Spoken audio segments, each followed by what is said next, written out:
Welcome to the next phase of the Lemon Route. This is gonna be a fun episode, guys.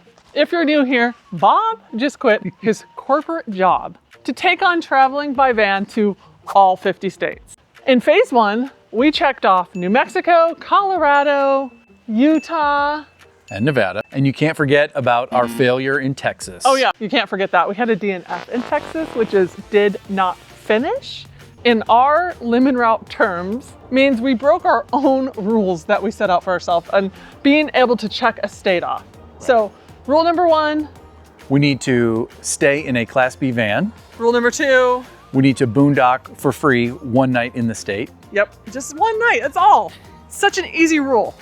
And rule number three. We need to have a lemon moment. Yeah, preferably a fun one and not one that this guy gives us. Yeah, definitely he's been given his fair share of them.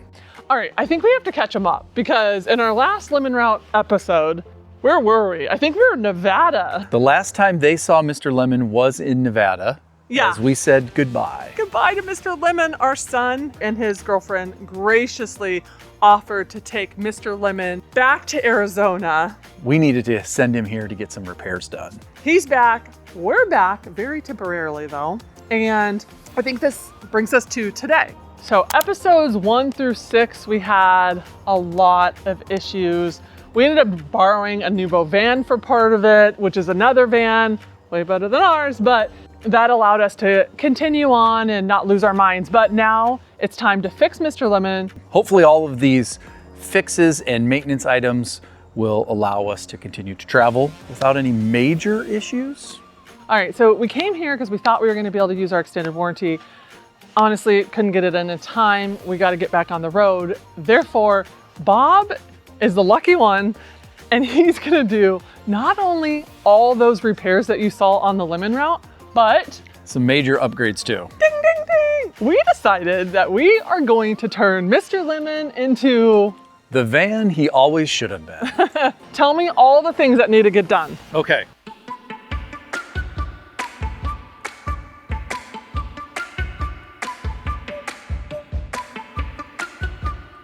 That's going to keep me busy for quite some time. Yeah, so we're gonna do this over a long period of time before we have to jump back on the road.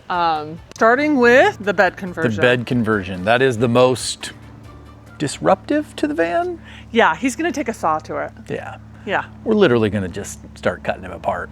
It's time. So for the bed conversion, I think what I'm gonna do is remove the mattresses, and ultimately what I need to do is cut down the cabinet on the passenger side so that it is the same height as the driver's side. Then what I will do, trim kind of the bed frame that we previously installed so that it fits kind of inside the cabinet, and then reuse some of the components from our original bed, kind of the metal frame and slats, to then kind of fill in the gap between them, which will allow us to have the garage space under the bed. It sounds kind of all wonky, but I think it'll make sense once I show you guys.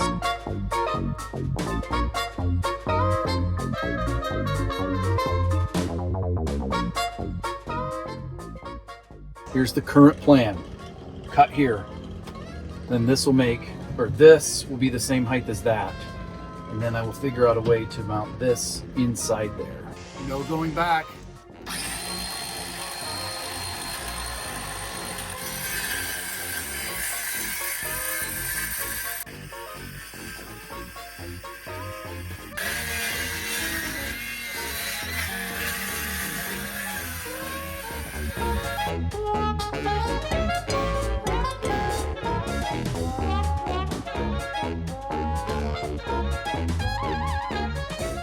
That was a ton of work and a little scary, cutting into your cabinets, but it worked out really well. I have to say, I'm pretty impressed. What I was able to do is cut down the top of this cabinet, trimmed this original bed frame and kind of repositioned all the Frolies, and then kind of etched this edge so that it contoured and filled in that gap. So that was the passenger side. I essentially did the same thing on the driver's side. It's a little bit easier because I just slid it over, etched the edge, and it was fine. And then I reused this frame as part of our original bed system. I actually had to take it apart and just use this one piece. But now it opens, so we can still have an aisleway with our garage space. but then it lowers down, and these are the same height as the Froley's, so that it's just this nice, even, flat bed surface right here. Looks pretty simple, was quite complicated, and took quite a bit of time to get done, as you guys saw. And this is the mattress we chose. Real quick, we just wanted to break into all the crazy we got going on with this van right now, because one of the biggest projects we tackled was our bed. So we've been sleeping on RV Mattress by Brooklyn Bedding twin beds, twin bunk beds for, I don't know, maybe 6 months now. We love them so much that when we decided to turn these two twin beds into one big bed, we knew who to reach out to. RV Mattress by Brooklyn Bedding. So this is the Dream Foam Essential RV King, and it should fit our bed just perfectly. And the instructions are super simple. We unbox it, we unroll it, and it expands automatically. So it actually looks like it's folded in half. I'm just going to unwrap this and then let it expand. Last step, to remove this plastic, and it will expand. One of the awesome things that I love about RV Mattress is they have a lot of unique sizes. So this one is 70 by 74, which, as you know, is nearly impossible to find anywhere else. So one of the reasons we went with the 6-inch is we wanted to have a little bit more clearance between our shelves and our mattress. And our previous 10 inches, we were just a little bit too close. All right, so this is my first time ever sitting on this mattress, and I can already tell you it is so comfortable. So these mattresses are assembled and shipped from right here in Arizona with factory direct pricing and a 120-night sleep trial with free shipping and a limited lifetime warranty. So really, you can't go wrong. If you're ready to upgrade your RV sleep setup, head over to rvmattress.com/vancaskies and use the discount code VanCaskies for 30% off. So a huge thanks to RV Mattress by Brooklyn Bedding for making our van feel way more like a home. Okay. All right, our first item is complete. Done. Well, I'm not done and done, but done. Well, I think I found the source of the leak. Some of the caulking up on top of the roof around the skylight appears to have separated. I think there's a couple of different types maybe, and that's one of the reasons why, especially with the temperature changes and stuff that we were experiencing in Colorado. So I'm actually up here, I'm gonna just remove it all, put a whole brand new layer around it. I tried actually taking this off and couldn't figure out how to get it off. I don't have any ideas there, but I have enough access around it where I can clean and then put some more caulking down in front of it. And then I have to basically clean up this over here. Let me show you what I got. So kind of here's what I'm working on right now, which is just peeling back all of this self-leveling stuff. As you can see, there's like layers in here. So there's different types of product. One of them is like really kind of soft and gooey. It's the same stuff that I saw on the back, or when I was doing the Starlink. It was like this weird like plumber's putty paste stuff, but the rest of it is this sort of more rubbery stuff. That's what I'm in the process now of scraping off, peeling off, and then I will kind of backfill this with all brand new product. Clearly something's going on here. We'll get it all cleaned up and nice. Well guys, I'm not done, but I made a pretty big dent getting all this fun stuff off. I've noticed that there's like 3 different materials, and I know one of them I put on, which is this sort of like top most rubbery stuff. There's some stuff that's still like pliable. I don't know how to describe it, but it's I don't know, it's still got a little bit more, like you can form it almost like silly putty. And then there's a third kind that's still in here, which is like this like paste, but it's all kind of intermixed and very dirty. I have to imagine that somewhere between these different layers, something failed and allowed it to leak. So I'm ripping it all off, and I'm going to put all brand new down after I clean it some more. But it's gonna have to wait till tomorrow because I'm actually tired, and this is a very awkward position to be in for several hours. All right, today's #1 objective, above all else, is I have to finish with this seal around the skylight in the front of the van.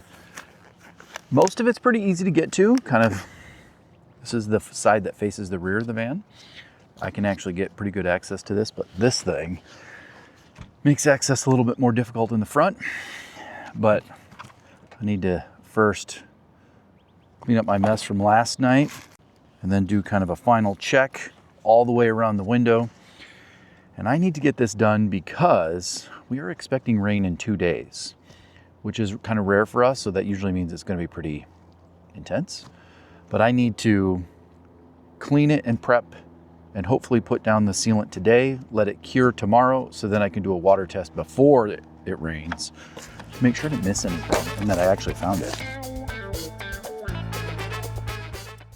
Honestly, guys, I am extremely frustrated. I cannot believe what I am finding as I'm cleaning.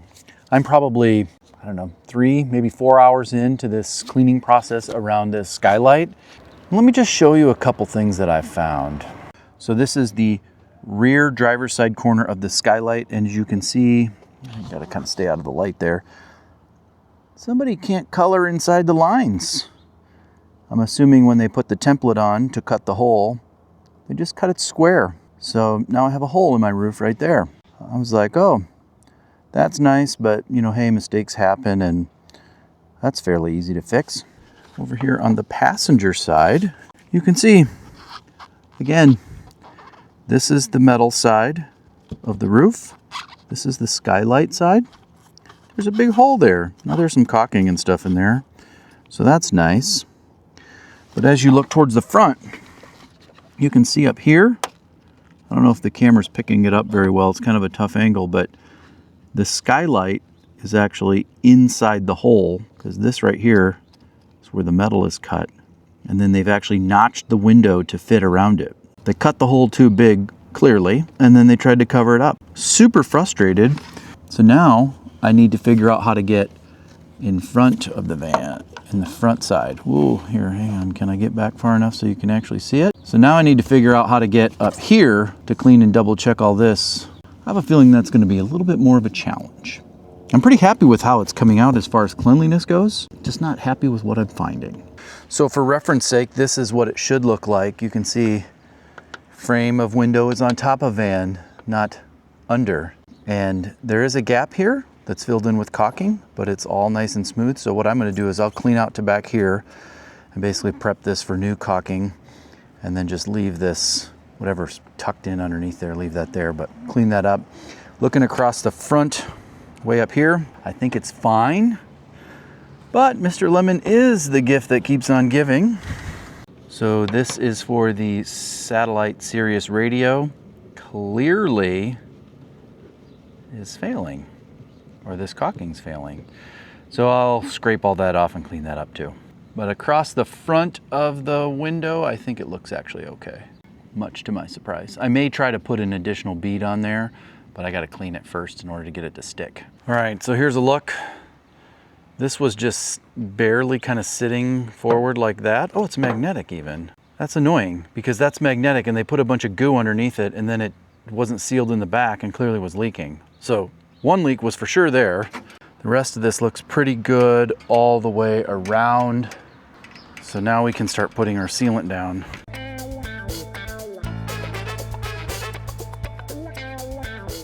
So I went ahead and got the first coat all put on. I'm running a little low, so I'm gonna go ahead and get some more so I can add a second coat, make it a little bit wider, especially with all the gaps and everything that I found. Just wanna make sure I have a really good seal. I'm gonna go get some, but I think this is at least a decent start. Since I never intend to use Sirius XM, I'm gonna take this off the roof so that I can plug this hole.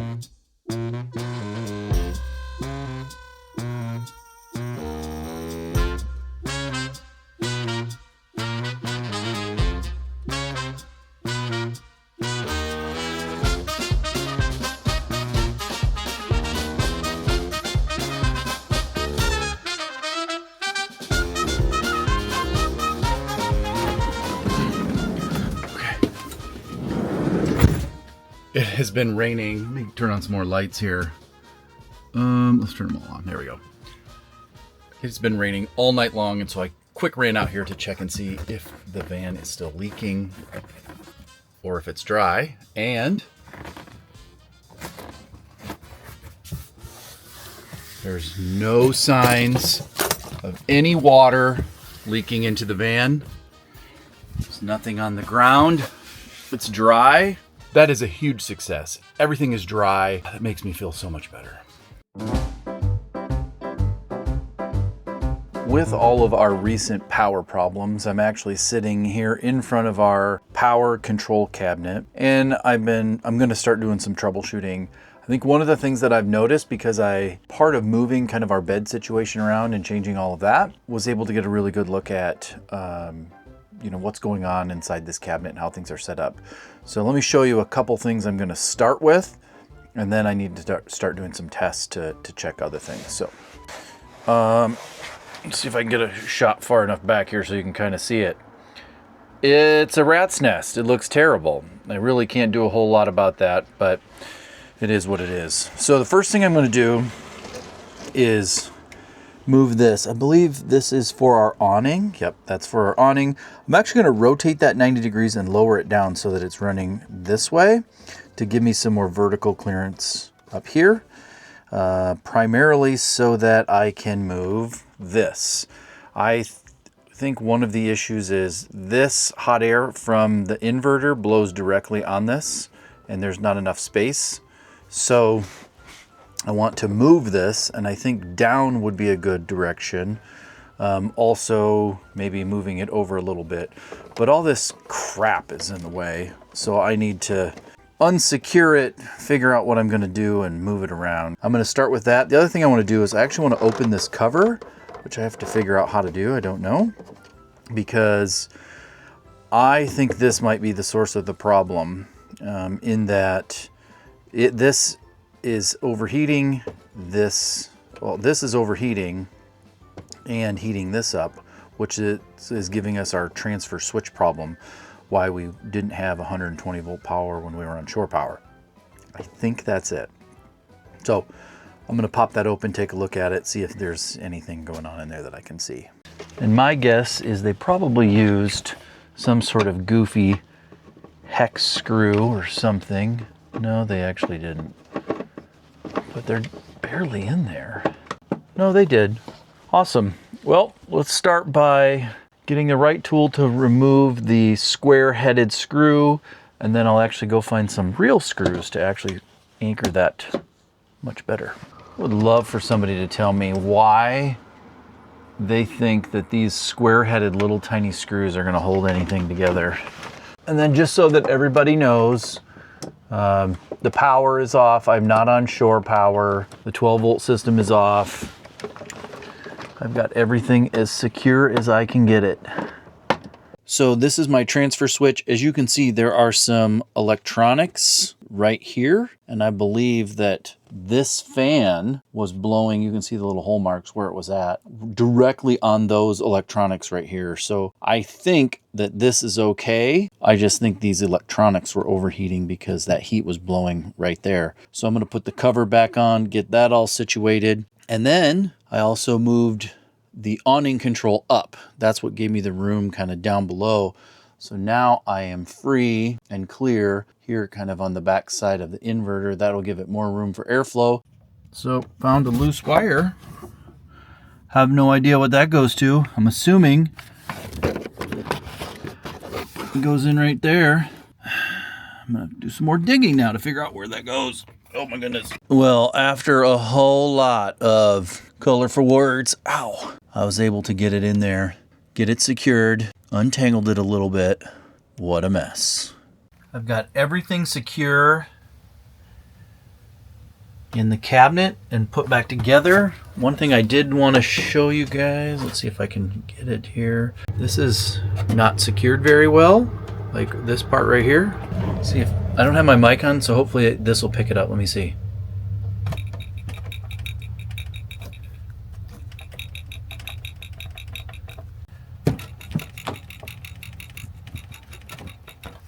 I don't know what that noise is. Hopefully nothing major. But we've got it all secured back down underneath the cabinet. So I think I am actually ready to do a test. So I'm going to do some quick cleanup. Then I'll plug the van in, test that out, maybe run the AC. Yeah, I think that should do it. AC. Oh. So AC is on. You can see plants are blowing. So that's good. Yep, it's working. Now let's go plug in shore power. Green indicator light that everything's okay. Definitely have a blue light right there. I can see that there. So I just heard the transfer switch. So we are down here on shore power, pulling about 10 amps. Let's go check the transfer switch and everything. There's 2 LEDs right here. Nothing is wrong there. We've got our lights lit up here. Everything looks good. I got some good airflow I can feel coming out of the back of that. BMPro, how you doing? Still looking good. Just kidding. Can't fix everything. But this is good to see. So we are back up to 100%, which means we are charging. We're staying under 18 amps. So I'm actually pretty happy. No smoke. We didn't let the magic smoke out. Everything seems to be going good. All right. I'm actually pretty impressed. I think we got our inverter problem solved. Well, I hate to even use the word solved. Everything seems to be working normal. I'm pretty happy with that.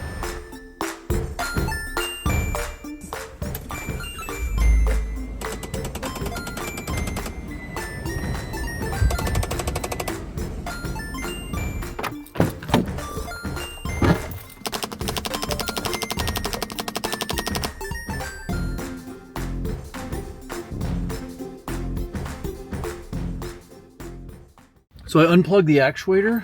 I'm going to restart the van.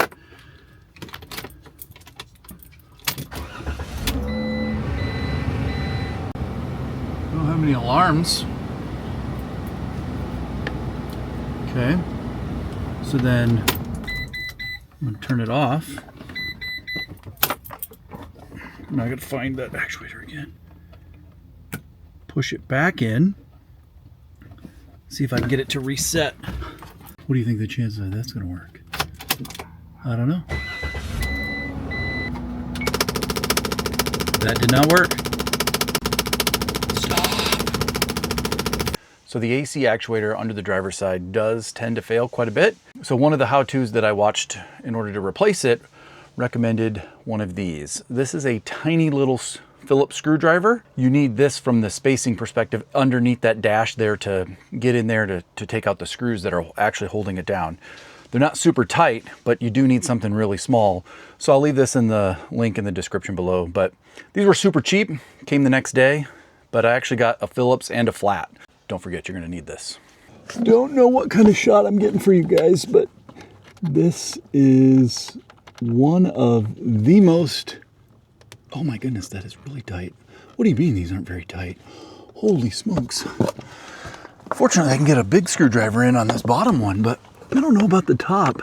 This is gonna be super fun to get all this back together. The guy made it look so easy on the video. I was like, oh, I can do that. I should just taken it in at this point, my goodness. Well, that was unexpected. I was looking for a screw and I spent too long trying to stick my arm up there trying to find this thing. But I was able to get this off by accident. I was actually basically caught up inside there, and so as I was trying to fight my way out and get my arm out of there, this popped off.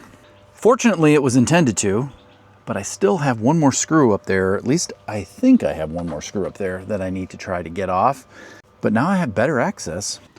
Okay, so I finally got the vent cover out of the way and the 2 screws out. Here is my actuator that I was able to finally get out of there. I have to say, that for sure was one of the most difficult things I've ever done. Okay, now let's go get the new one. Okay, so the indexing tooth is on this side. You can see right here, it's missing a tooth. The plug setup is exactly not the same, but the pins are in the same positions. Boy, I'll be upset if this doesn't work because This is the one that they recommended. HVAC blend door actuator. I have the replacement actuator with the arm on it. I am going to attempt to put this in place, screw in these 2 small screws using this little baby screwdriver. I literally think you have to be a human pretzel in order to get this thing in here because it is so awkward. But at least I didn't have to take the dash off. I mean, that is the bright side of this. I think you probably could have had much, much easier access if you'd have taken the entire dash out, but there's not a chance I was going to do that. I can't really film this because it's literally up underneath inside the dash. How can a human even do this? That's weird. I think, well, I had it, but here it is again. I dropped it.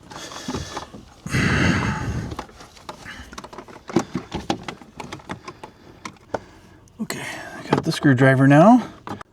All right, that was quite difficult. So here's the hack. Sit with your right cheek and the step to the door.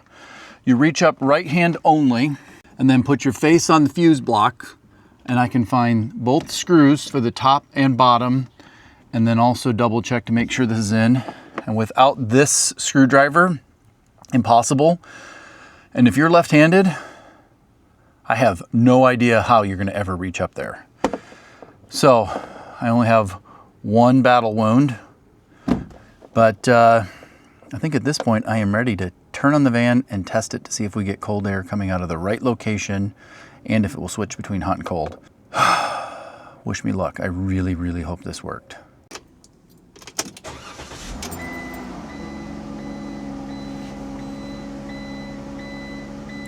Okay, everything is off and it's not clicking.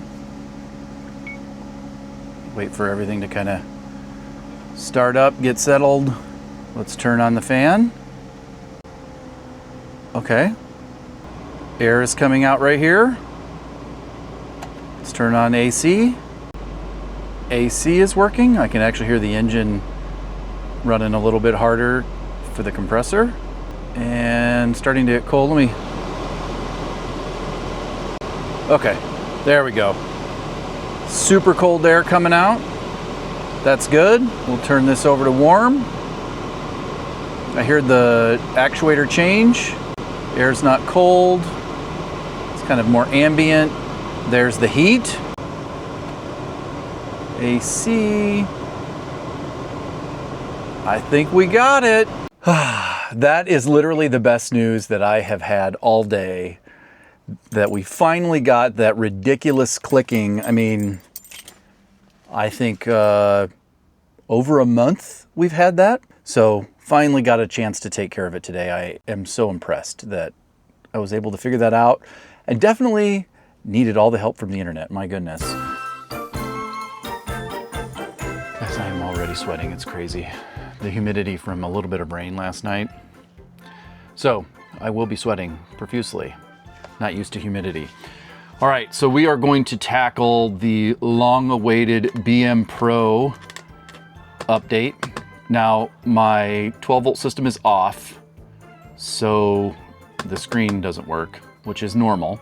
But what I'm gonna do is pop this loose, and it's just simply pull from the bottom, tilt forward. Then there's this little plug right here. You unplug that, and now you have your display. Oh, look, you can see me. And so I need to actually take this apart and change the battery inside the tablet that's right here. So I'm gonna go do that.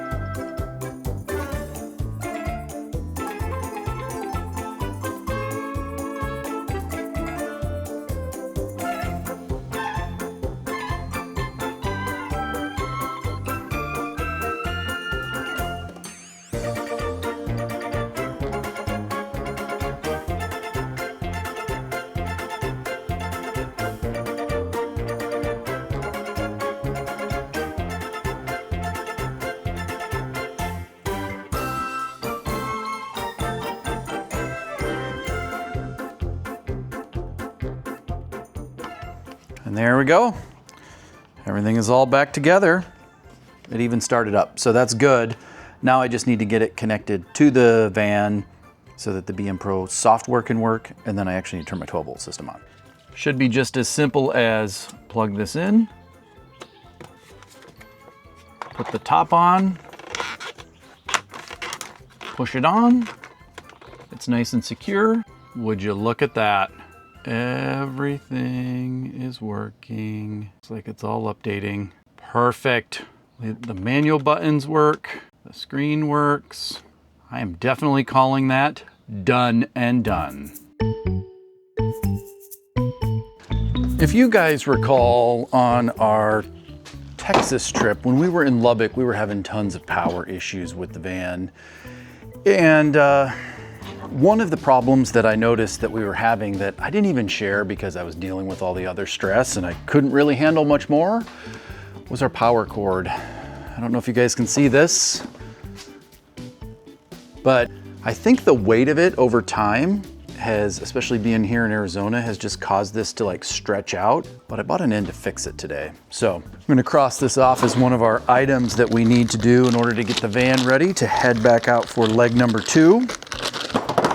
I'll link this in the description below, but it's just basically a 3-amp plug that I can take this apart, rewire the connections here, and not have it dangling like this so that no water or dirt, whatever, can get in there and create a problem.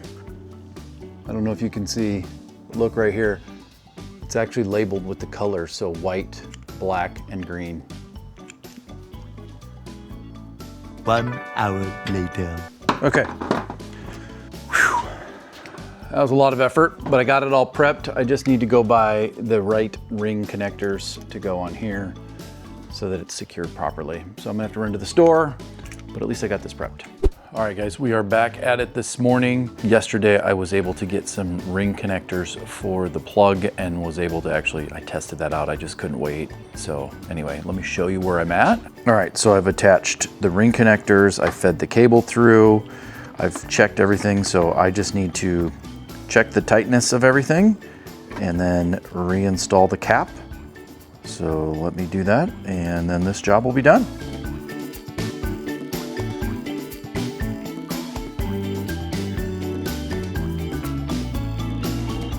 Nice little snug. Everything looks good. All right, so as you guys can see, I got my UL sticker. The seam looks good. It's all nice and sealed down here at this end. I think we can call this project complete. This is the back of the Balmar. Right here is an open port where I'm going to plug in the Bluetooth connector. It's really hard to show this. Let me see what I can do.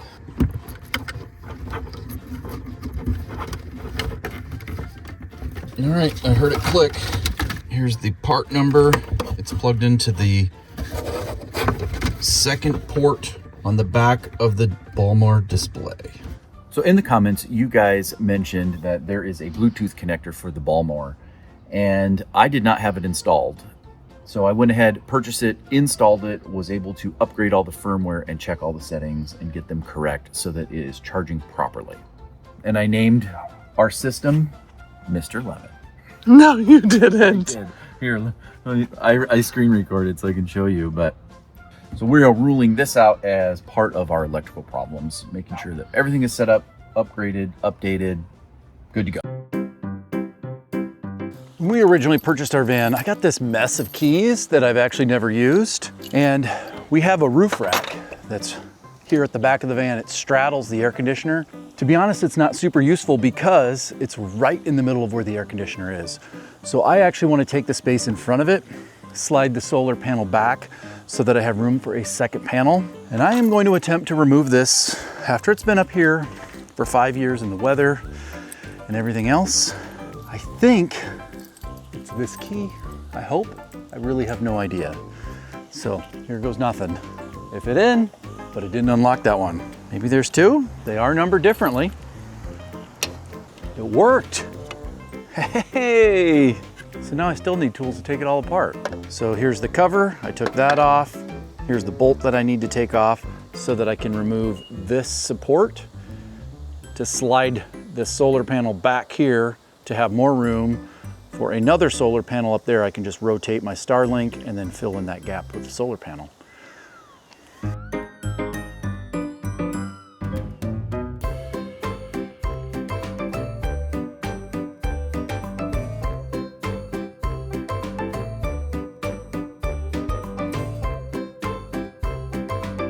Done and done.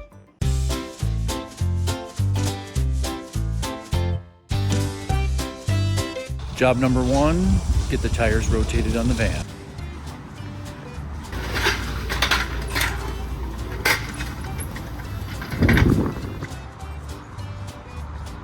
Tires are rotated, we're ready to drive another 5,000 to 7,000 miles. I'm gonna go ahead and install a TV mount here on the passenger side. We really do like having a TV that we can watch at night, you know, to watch games like basketball or football or what have you and relax in our bed. And so we have the idea to mount a monitor here because it's usable. Our van came with one up front. It's actually in a spot where I would never use it there. This hopefully will be much more useful where we can lay in our bed and watch TV. So I'm going to basically screw into this wall and mount it. There is a stud for the shower right here. I used my stud finder and found it. I'm going to just drill a small pilot hole and a test screw just to make sure it grabs and it's not just this very thin particle board, because you know, you can see right there. So wish me luck.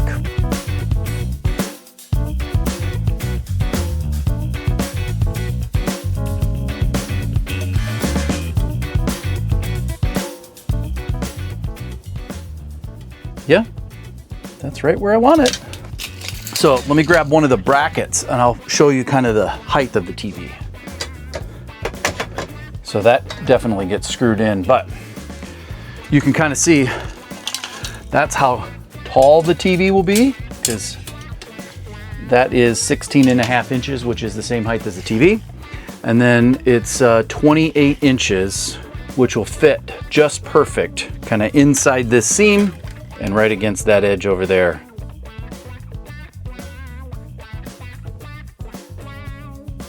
So This is the first time I've seen the TV.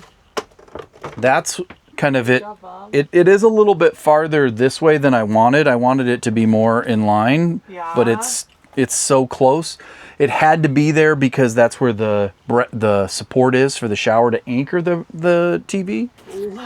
Oh my gosh, Bob, this is going to be so awesome. So with some bigger batteries, we'll be able to run this TV and enjoy a nice evening in our bed watching a football game. It looks great. You can see me in the mirror. That's awesome. Okay. As you guys know, we have updated our shower once before where we actually took out I'll call it the accordion style door. It took up a lot of room, wasn't really useful. So we went ahead and replaced that with this bar and hung up this shower curtain. But it really functioned more as a privacy curtain than an actual shower curtain. First off, the material, it's just, I don't know, feels like fabric. And then on top of that, I kept stepping on it and breaking these off. So what we've decided to do is actually go ahead and replace that with this accordion style.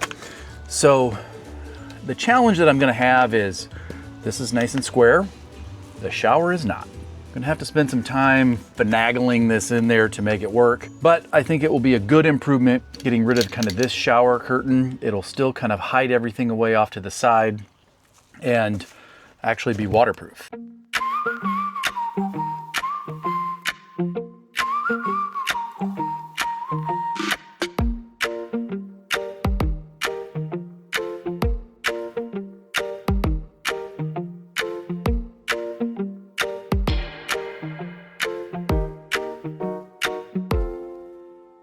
So I think this is what we want. So you step in, you kind of have to be under this top lip here. Then you can close this and then open it. Got this nice little snap here. Everything seems to be in there secure. I'm gonna actually put a couple screws to hold this down just because I don't like the way that it kind of bows up, but I can make that work. And then I think I've got room to do maybe one screw kind of right here at the bottom just to hold the weight so it doesn't move. But outside of that, I have to say, That's pretty darn easy. I'm impressed. I still have this bottom piece that if I ever decide to, put that across the bottom, I could, so you'd have to step up into the shower. But I'm gonna try it without. I kind of like the idea of it being able to move because I'm not short. You can see, there it is at the top. Runs all the way down to the bottom. There's a small little gap there. And just basically because of the shape of our shower, I'm just gonna leave that like that. Here,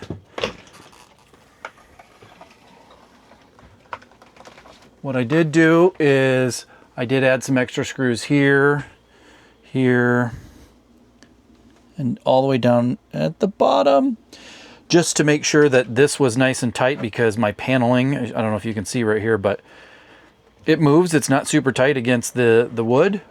So yeah, that just helps ensure that it stays nice and tight. And then what I also did is I added a magnet at the top and down here at the bottom. So that way when I close the door, see if you can see, it grabs that screw and just locks in nice and tight. And then when it is open, you can kind of just, it's kind of hard to get these angles, but you gather all of this up. Hang on, I'm right-handed, not left. You gather all this up and you've got a snap right here. So now it's nice and secure for travel. Kind of maximizes the door and the access in there. Still gives you the ability to take a shower. Cool. Let me know what you guys think. So I've gone ahead and removed my microwave. Since we don't use this and we have tons of power problems, I was going to go ahead and just convert this space. I was gonna go ahead and convert this space right here into some storage. I actually had to rewire this light because this board actually had a hole through it. So it kind of came through like that. And then this sat, I don't know if I can get a shot of it. This sat kind of down inside this cabinet. So I'm gonna put this back in and I'll show you what I got going on.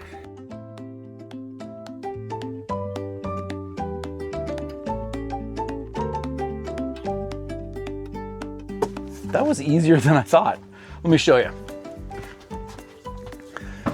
So I put this board back down at the bottom of the shelf. I've got actually plans to put something on top of this so it will be not this same color. Now I just need to go ahead and figure out how to basically enclose this back side.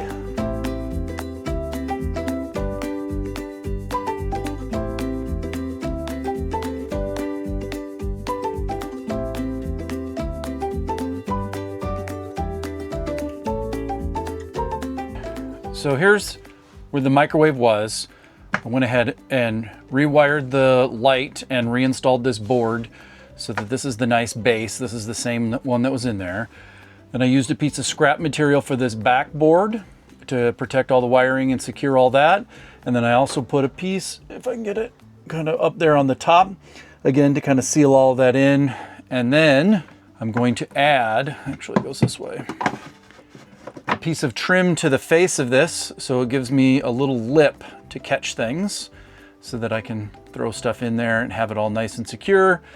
I will be honest, it doesn't look all that perfect because there's this little line and stuff around here. But you know what? Mr. Lemon's not perfect.